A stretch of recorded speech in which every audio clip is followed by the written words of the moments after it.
Hello friends and foes, my name is Cait and this is my channel chaptercviii. Today is the second video in a series that I didn't announce during the first video. But this is called my Microtrope series.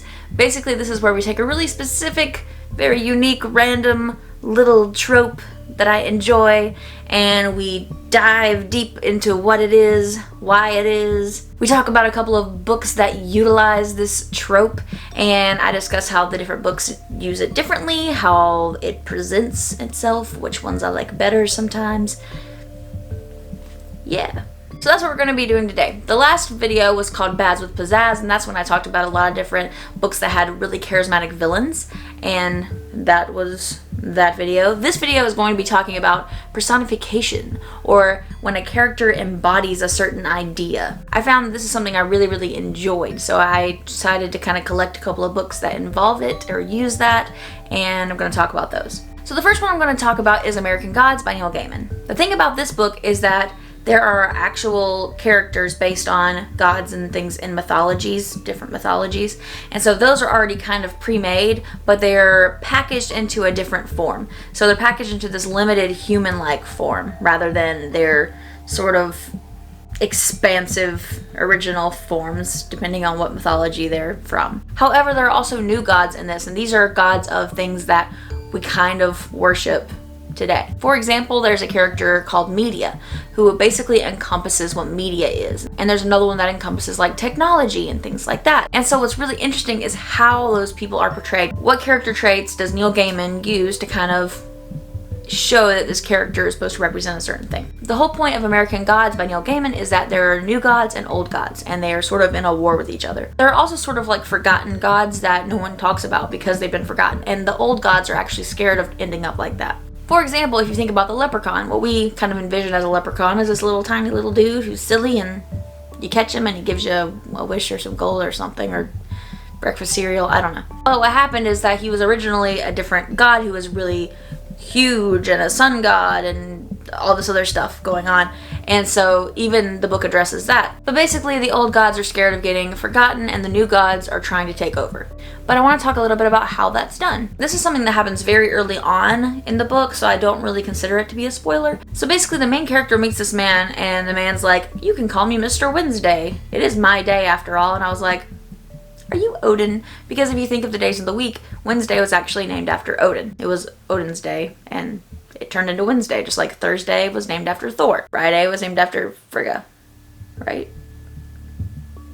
Yes. But I just think it's interesting how Neil Gaiman took something that's really expansive and kind of pulled it down or narrowed it down into something that's more palatable for the main character to kind of process.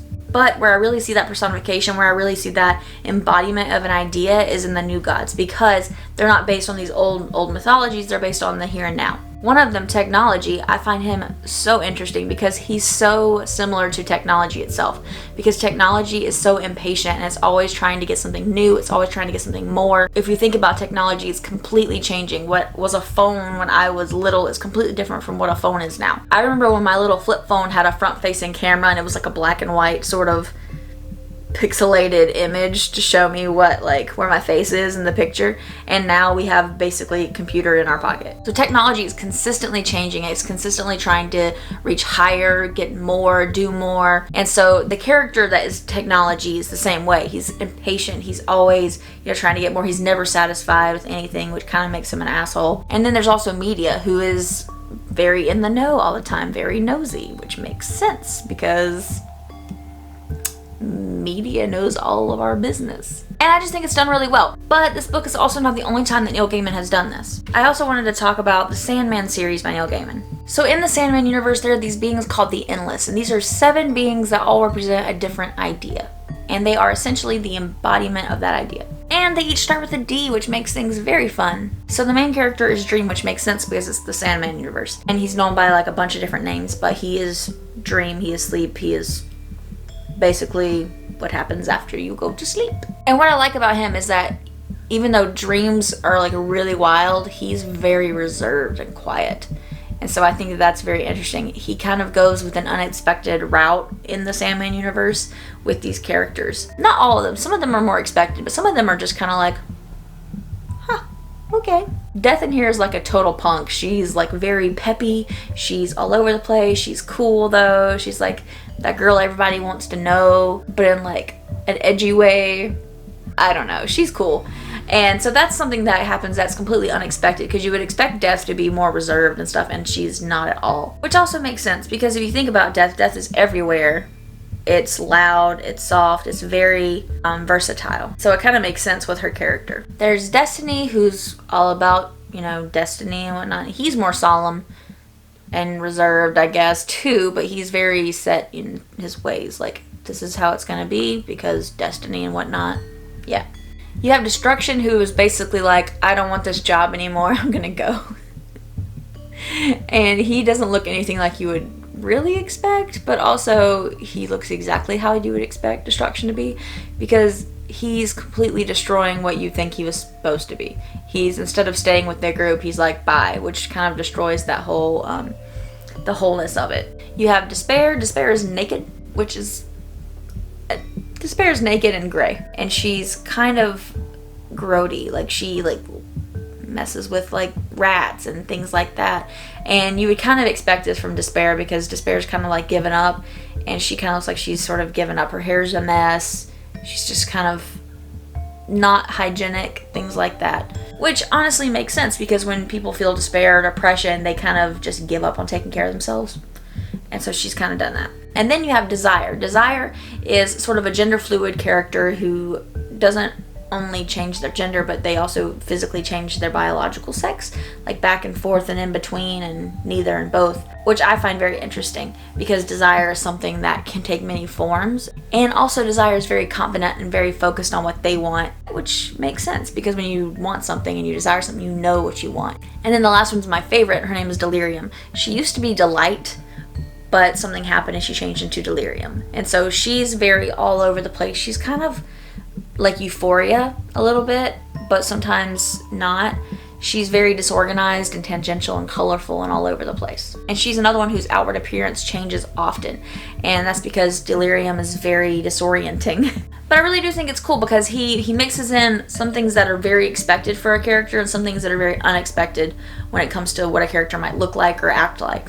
I'm still not finished reading the series. I've read several of them, but not all of them. I need to start from the beginning again, though, because it's really good. But it's also one of those comic books that there's so much going on that you really need to read it a couple of times through to absorb everything. Next, I'm going to talk about The City We Became by N.K. Jemisin. Every time I want to talk about this book, I completely don't know how, because there's a lot going on here. In this book, basically, the city of New York is alive. Some cities, when they are in danger of being destroyed by one thing or another, they will sort of jump into a person, and then that person is the city. It's like they're reborn as a city. There are also things trying to tear the city apart, and there's a lot of Lovecraft references in this. So there's a woman in white who is a charismatic villain who was actually in my last video, so it looks like I'm going to be talking about this book multiple times. But the thing about New York City is that it's separated into these boroughs. If you've been to New York or you live in New York, you know this. I'm gonna forget them all if I try to name them off, but there's Manhattan, there's the Bronx, there's Brooklyn, there's the racist one. This is me trying to remember things. So the boroughs are Manhattan, Brooklyn, Queens, Staten Island, and the Bronx. And the thing about this is they weren't born the embodiment of this thing, they just kind of became the embodiment of that place. And this one's a little bit different, because whereas the other ones that I'm going to be talking about are an embodiment of a thing, these are the embodiment of a place. And so with a place comes an entire culture, becomes an attitude, the things that they specialize in. So the main character is Manhattan. He's the first one you're introduced to, and he really matches the spirit of Manhattan. He is arriving for a new start, which is kind of what Manhattan's sort of known for. He's also very ambiguous, because Manhattan is a mix of so many different cultures and places. And he's not the only one. Everybody is an embodiment of their place. So we have Staten Island, who is very conservative in comparison to everybody else. And then you have Bronca, who's Native American, and she's an artist, and she's everything that kind of encompasses the Bronx. She's very hard-boiled, she doesn't trust easy. Brooklyn is all about the music and the attitude, and Queens is all about intelligence and innovation. I'm not from New York, I'm from South Carolina, so I'm really far away from New York. I've only been to New York twice in my life, once when I was 10 and then for BookCon. But that's what I've kind of gathered. And so I thought it was very interesting to try and describe an entire group of people with one person,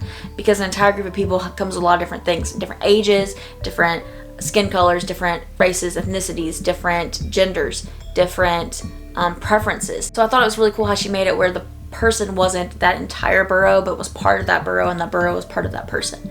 Like they were connected. And then there's also New York in general, who's just a character by themselves. But I thought it was really, really cool, and I really wish it was something more visual. I think if it was made into something more visual, it would be even cooler, but not everything has to be adapted. Then we have my absolute favorite book, An Unkindness of Magicians by Cat Howard. So in this book, personification and embodiment of ideas is not like a main theme here at all, though there are houses with personality. That's a little bit different. However, at one point, one of the characters is the embodiment of spring and also magic, because with spring comes change and growth. And with spring comes change and growth, and those are really, really big themes throughout this book. This book also takes place in New York, and there's sort of an underground world of magic that us non-magic folks don't know about. But something has gone wrong with magic, and no one knows what's going on, no one knows how to fix it. What do we do? And the main character knows what's going on, knows how to fix it, and so she's basically trying to get involved. There's also this big magic competition where each of the houses send forth a champion, basically, and that champion, if they win, that house gets to lead all the underground magic world, basically. It's a very interesting book. The magic system is very cool. There's a lot of characters to keep up with, but if you're used to fantasy, especially urban fantasy, you'll probably like it. It's also got a story of resilience going on, which is just my jam personally. And then lastly, I want to talk about Middlegame by Shannon McGuire. I am almost finished with this book, but not quite. I still have like 70-ish pages, I think. But in this book, there are alchemists, which basically can create people, sort of, but they create people to embody certain things. So the main two characters embody math and language and everything that goes along with math and language. So, for example, with math also comes time. With language also comes history. And the thing about them is that they embody the entirety of whatever that topic is. So math is very direct and very no nonsense, very this is the right way, this is the wrong way, this, very direct. Constantly trying to solve things. And then language is more sensitive. Language is not always to the point. Language sort of beats around the bush. But when language says something, it is done. But at one point, there are also these beings that are order and chaos. Order basically can see where everything fits together and cannot stand when things are out of whack at all. So I thought that was kind of cool. But the idea of this is that this alchemist named Reed basically created these pairs of people, and they're trying to capture the doctrine of ethos and all that good stuff. So they think if they can get these two people to manifest fully, that they can control basically reality and get to the impossible city, which is sort of a fairy tale, but sort of not. I'm not at the very end yet, so I'm not sure how to really describe it. But they compare it to Oz from The Wizard of Oz. They even mention L. Frank Baum as being like the antithesis of the character who wrote this other world that is going on in here. It's very confusing and very hard to describe, but it's such a good book. And as soon as I finish this book, it's going right back there on my favorite shelf because I love it so much. It's taking me so long to finish it because I love it so much. I'm gonna finish it tonight though. I've just decided I'm gonna finish it tonight. But those are 5 books that involve the embodiment of an idea or the personification of an idea. If you know any other books that do this, please let me know. Or if you have any other opinions about the books that I talked about, please let me know. Because that's what this is about. It's about talking about things and learning new things and hearing about new books and books and books and books, you know. But if you liked this video, please give it a big thumbs up, subscribe to my channel if you haven't already, and don't forget to let out that breath you didn't know you were holding. Bye! Tripping over shadows and I'm drowning in the night. I feel the soldiers coming and I'm putting up a fight. I feel my